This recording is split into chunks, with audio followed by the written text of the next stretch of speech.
Hey everyone, and welcome back for another deep dive. This time, we're going deep on Jacques Ellul's propagandas. Well, actually, some excerpts we pulled out. But let me tell you, this stuff is potent. We're not just talking about, spotting lies and fake news here. It's way deeper than that. We're talking about how our whole worldview gets shaped. Yeah, Ellul just dismantles that idea of propaganda being simplistic, right? Yeah. Like he takes us beyond, oh, they're lying to us, and really pulls back the curtain on how deeply this stuff functions in our modern world. Like, he's giving us the instruction manual to how our minds are being targeted. One of the first things that jumps out at me was how Ellul says propaganda isn't always about, making you believe something totally new. Right. It's sneakier than that. It is. It's about hijacking those beliefs that are already there.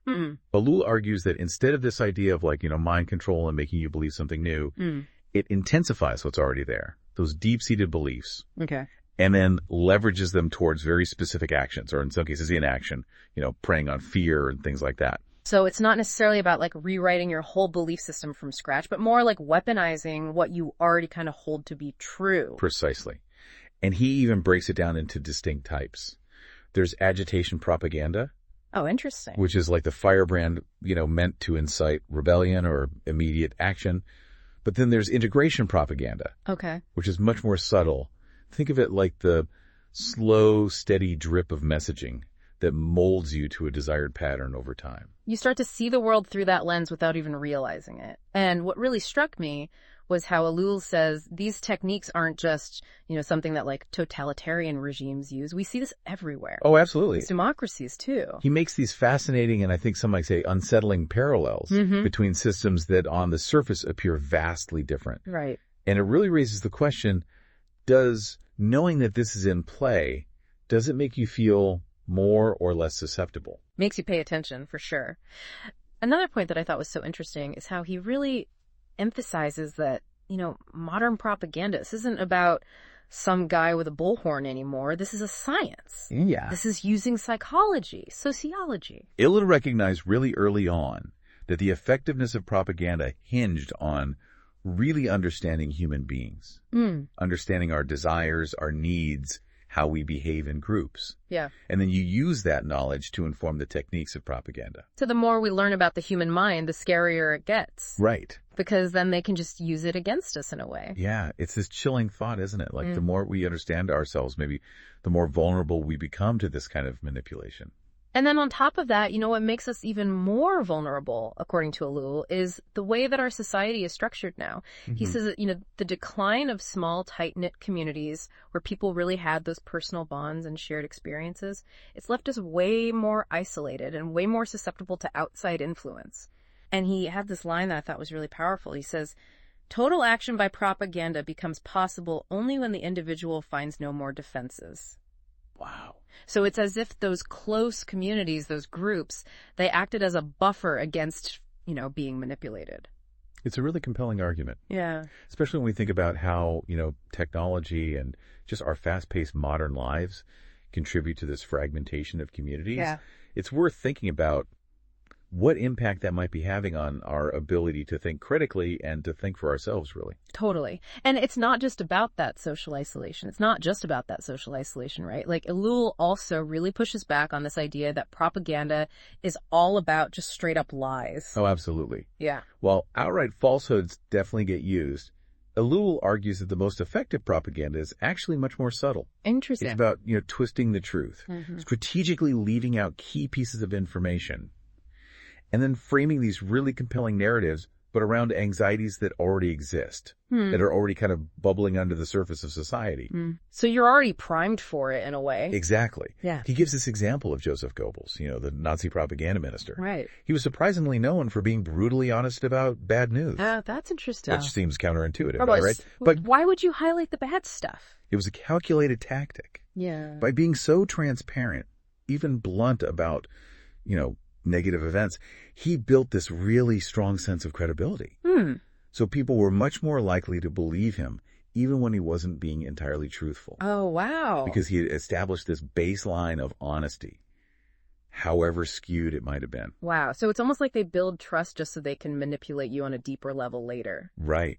It makes you wonder, how often are we encountering information that seems factual, maybe even feels true, but it's actually being used to influence our perceptions or our behaviors. Right. It's like truth itself can be used as this tool. It's a powerful tool. And that leads into another key concept from Ellul, this idea of pre-propaganda. Okay, I like that pre-propaganda. What is that? So he argues that before a message can truly take root, propagandists need to create this sense of need. And often by tapping into those pre-existing fears and anxieties. So it's like priming you to be receptive in a way. Exactly. You're already primed for the message. It reminds me of those late night infomercials, where it's like, are you suffering from this common ailment that you didn't even know you had 5 minutes ago? Right, exactly. Like suddenly I need to buy 12 of these. Right. They manufacture the problem and then conveniently they have the solution. It's all connected. Right. That just so happens to perfectly align with their product or their agenda. And this is where Ellul saw mass media playing such a huge role. It's not just about spreading specific messages, but shaping our understanding of what the problems even are in the first place. Oh, that's so interesting. So it's like, even if it's unintentional, the media can be creating this like fertile ground. Absolutely. For these ideas to take root. Yeah, it creates the conditions for it to be successful. Because then when you think about how much information we're bombarded with constantly, it's so easy to latch onto those things that confirm those anxieties or, provide a simple answer in this really complex world. And that's exactly what Ellul was getting at, this craving for simplicity, for clear answers in a world that's incredibly complex. And propaganda really thrives on that. It feeds on that desire for easy explanations, for black and white thinking. And then even when it's like facts and figures, we still gravitate toward a story. We're storytellers. Yes. We love narrative. We crave these narratives. We think in terms of narratives. So are we just doomed then? Are we just completely susceptible to this because we want a story? It's not that we're doomed. Right. But it's recognizing that even when we're dealing with facts and figures, we still tend to filter them through this lens of narrative. We search for those narratives. And propaganda understands that and exploits that. So is it about like pushing back on that need for narrative, or is it about being aware of it, or? I think it's about both.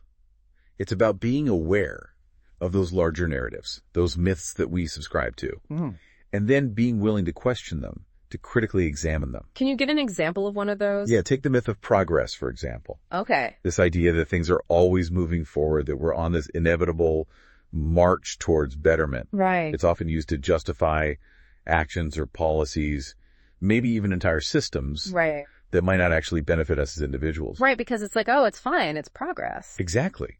But because it taps into this deeply ingrained belief that we're on this upward trajectory, it becomes so persuasive. So how do we break free from these narratives, these myths that might be blinding us to what's really going on? That's the question, isn't it? Like, how do we break free? And, Ellul didn't really believe in like easy answers or anything, but he did say that awareness is like that first crucial step, right? Okay. Like just recognizing those subtle ways that those narratives, those myths are already shaping how we see things. Yeah. That's key to breaking free, or at least starting to. It's like those optical illusions, right? Where once you see the other image, you can never unsee it. Exactly. But how do we take that awareness and actually do something with it? How do we resist, those narratives, that pull of propaganda in our everyday lives? Well, Ellul was a big advocate for critical thinking.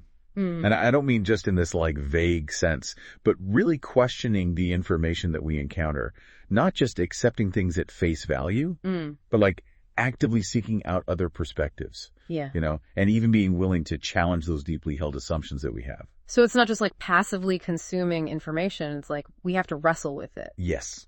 Exactly. It takes more effort. Right. It takes a willingness to really like delve into the complexity of things and to embrace nuance, which can be uncomfortable. Yeah. For sure. But it's so essential for breaking free from that seductive simplicity that propaganda often offers. But can we ever really escape it completely? Like, it feels like it's just everywhere. That's the thing. Ellul actually argued that complete freedom from its influence might be impossible. But, and this is so important, it doesn't mean we're powerless.